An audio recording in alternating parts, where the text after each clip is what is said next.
Imagine living your life after 50 and feeling energized and excited about your future. Welcome to the Women in the Middle podcast, the podcast for women who are ready to figure out what they want and create the life they deserve.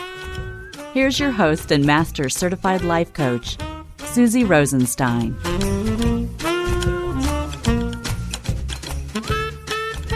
Hey there, in today's episode, I'm going to share how and why you should learn the art of saying thank you to yourself on Thanksgiving and beyond. Let's go.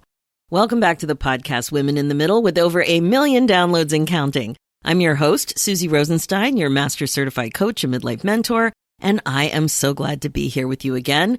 I really am, and I have to tell you, I wanted Dee Dee to sit on the perch right next to me as I was recording. Now, you might know that I have a little bird, and she was sitting here, but she was commenting on what I was saying. So I tried several times with her on this perch and I had to give up. So I put her in the cage that's nearby and hopefully she won't chime in too much. But, you know, she has important things to say about this topic of you thanking yourself. So we'll see how it goes. We will see how it goes with her in the room. So the topic I want to coach you on today is really about how to appreciate yourself more. We're talking about the art of saying thank you to yourself on Thanksgiving and beyond. Of course, you can say thank you to yourself on the regular and throughout the year, and I highly advise that. But you know how it goes with establishing a new habit. You got to start small. So we're going to start small with Thanksgiving. Let's start by exploring this concept together and focus on this holiday, Thanksgiving. If you're listening in real time, that's what's happening. This holiday has a ready-made prompt in the name, so let's use it to our advantage. It's probably even better than a sticky note as a reminder. But just quick, before we dive into that, I want to make sure you know about the free download for you that is perfect if you want to dive a little deeper into the topic of how to reinvent yourself. I know that's a popular topic with the women in the middle.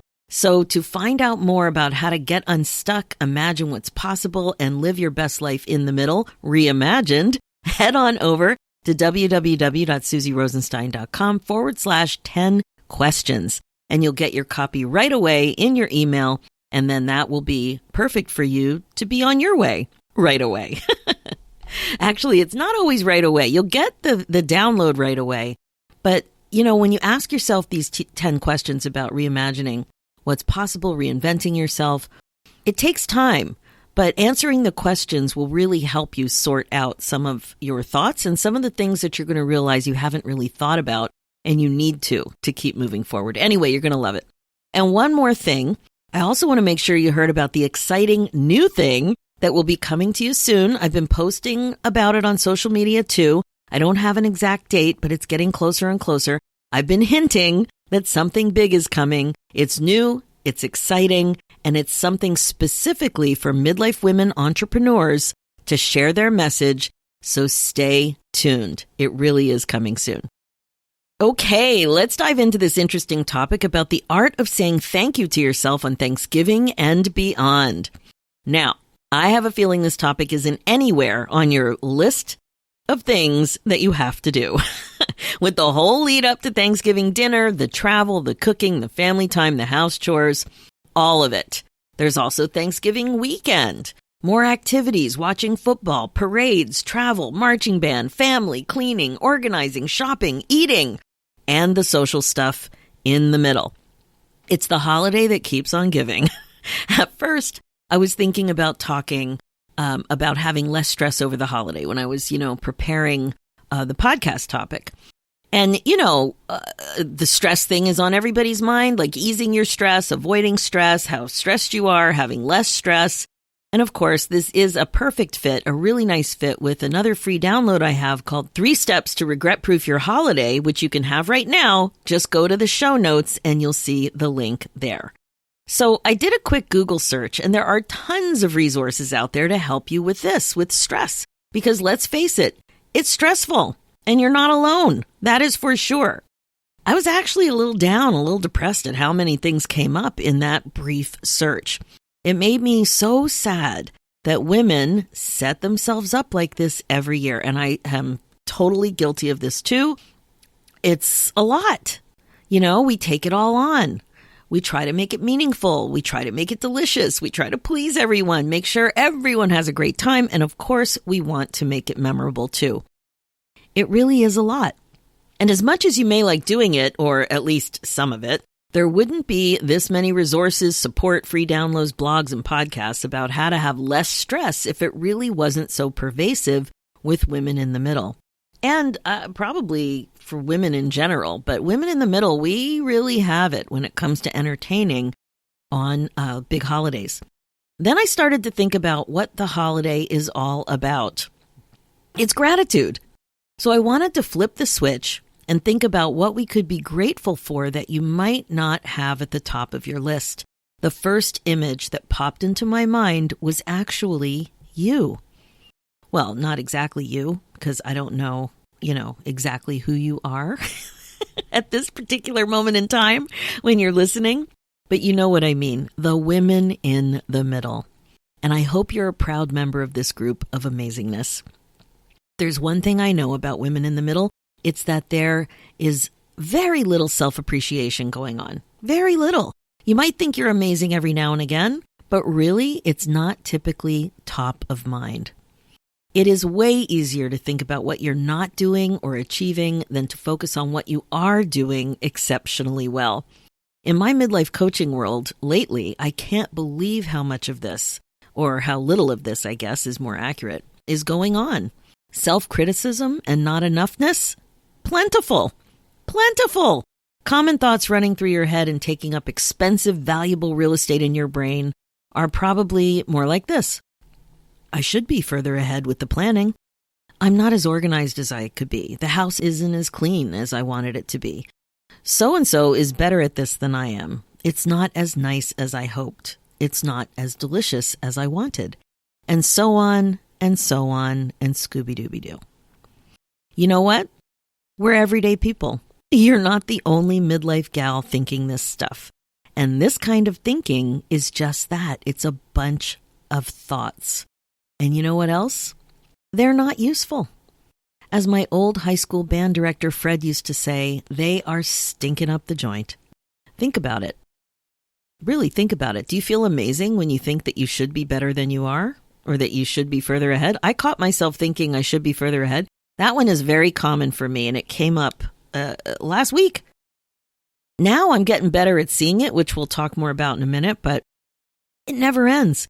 You feel bad, and then you feel worse because you're beating yourself up on top of doing whatever it is at the rate or speed that you're doing it, right? This is where that mean girl concept comes in. When you're mean to yourself, you're criticizing and you're hard on yourself on top of working on, doing whatever it is that you're doing. The negative narrative is like an ongoing ticker tape of yuck running on autopilot in your mind. It's basically, I'm not enough the way I am. Like, think about it. It's exhausting and it's mean. And it's certainly not you being the queen of your brain domain. And that is something I've talked about for years on the podcast. This idea, this goal that you can become the queen of your brain domain. And when you're doing this kind of stuff in your mind, you're not being the queen of your brain domain. Truth be told, you wouldn't say this stuff to anyone you cared about. But when it comes to the way you treat yourself, it's a little too easy to think harshly and critically like this. So, this is why the one extra thing I would like you to consider doing over this holiday season is to thank yourself. Over the Thanksgiving weekend and tons of other times throughout the year. That's why I called this episode And Beyond. There are so many reasons to thank your amazing self. And don't get me wrong, I'm not suggesting that you're perfect or that there's no room for improvement. If you're listening to this podcast, you love to work on improving all kinds of things in your life. But seriously, let's work on giving your own self some love right now in the form of appreciation, saying thank you to you. Let's start with what you're doing right now for this holiday so everyone will feel at home, make lovely memories, feel relaxed, enjoy the food, folks, and fun. You're a planning, cooking, doing machine. Now, if you're traveling and not hosting, you're still doing a ton of stuff where you're thinking about others and planning out the yin-yang. You don't get a pass on this episode's message, my friend. Like, nice try. I could hear where you were going with that whole traveling thing. You might be off the hook with cooking the majority of the food, maybe, or cleaning, but you're not just waltzing into wherever you're going without doing, planning, coordinating anything. I know it. As a woman in the middle, you're a master coordinator and problem solver. You have decades of experience and you probably can't even help yourself. It's kind of like a superpower. You're probably proud of it. And the other thing I know about midlife women like yourself is that you rarely put yourself first, let alone show yourself some appreciation. So let's go there. Here are 5 things you can do to give yourself a thank you hug. Number 1, become aware of your negative self-talk. You may have to remind yourself to look for it, and that's okay. The better you get at noticing it, the easier it will be to manage it with compassion and curiosity rather than self-criticism. 2, notice the habit of compare and despair. If comparing yourself to others doesn't help you, try not to do it. I know that sounds simple. Some find comparisons like this motivational in specific situations when they can learn something. Like if you are comparing yourself, you're a runner and you're comparing yourself to another runner, you may be comparing and looking for technique, right? Some of my colleagues do really good live videos, so I compare myself to look for techniques, but that's different than what I'm talking about here. This is compare and despair, right? And the feeling that you get from doing the comparing and thinking about comparing does not create something useful for you.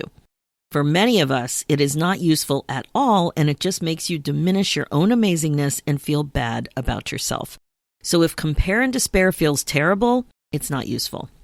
Number 3, appreciate and value what you do. Now, when you pride yourself on producing an accomplishment, it can be hard to slow down and separate all the things from the blur of busy in your mind. You may recall the mango episode where I had my worst mommy moment. I'll put it in the show notes if you missed that doozy. Anyway, you got to remember that your life isn't about pumping out widgets. It's not the chocolate factory in that hilariously stressful I Love Lucy episode. It's not. So appreciate and value what you do, please. Number 4, allow yourself to feel self-love. Now we're getting into the nitty-gritty. We all talk about self-love. You probably have a fridge magnet or a Pinterest pin about it. But do you feel the benefits of thinking thoughts that produce that feeling in your body? What does it look like for you? Ask yourself, how would it feel to show myself some love on Thanksgiving? How would I feel if I showed myself some love when I was busy any other time of the year? Does it feel like rest for you? Feeling proud or satisfied? Nourishment? Having some time alone? Having a meaningful conversation? Prioritizing yourself for something you've been putting off? Is it just talking to yourself? Talking to yourself in a certain way that allows you to feel self-love. So I love flowers, so I allow myself to have fresh flowers regularly, and I don't feel guilty about it, as table settings with and without company, sometimes just for me, in my garden, in my house. It feels so good. And number 5, create a go-to thought that feels like a thank you hug. Wouldn't that be great if you knew exactly what to think on purpose that helped you feel grateful for being you, that helped you feel like you were thanked and loved by yourself? What would you like to be acknowledged for or reminded of? You can do that for yourself. The trick, though, is to just accept that you may need to remind yourself to A, think it in the first place, and B, remember the exact thought. This is where your phone notes might help, or sticky notes, or even writing a love letter to yourself that arrives in the mail when you know you could really benefit from remembering to think this way. So what do you think about this stuff? Are you with me? Here are the 5 tips again. Become aware of your negative self-talk. Notice the habit of compare and despair.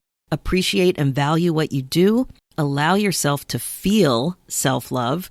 And create a go-to thought that feels like a thank you hug. I think it's a great idea to start this new holiday tradition together. Remember to thank yourself for your amazing self more often at this age and stage than ever before. You are worth it, my friend. You really are. Okay, that's it for this episode. As you know, my focus as your midlife coach is to help you get unstuck, clear, and excited about your life again. Want to think about how to regret-proof your holidays? I have a 3-step guide for you to download. Just go to the show notes page for this episode and the link will be there. And if you're ready to change your life and learn the skills to unstick yourself with some masterful coaching, a top-notch curriculum, an infusion of creativity, and a warm, fun, and awesome community of like-minded women, we got to talk about it. I would love to be able to help you get unstuck and be happier and more fulfilled than ever before. Go ahead and book your free momentum call at www.womeninthemiddleacademy.com, and we will do just that. And it's a very good idea. For show notes and links, head over to www.susierosenstein.com and click the podcast tab and look for episode 279. Thanks so much for listening. It's time for you to put yourself first, one thought at a time. I'm Susie Rosenstein, and I'll talk to you next week.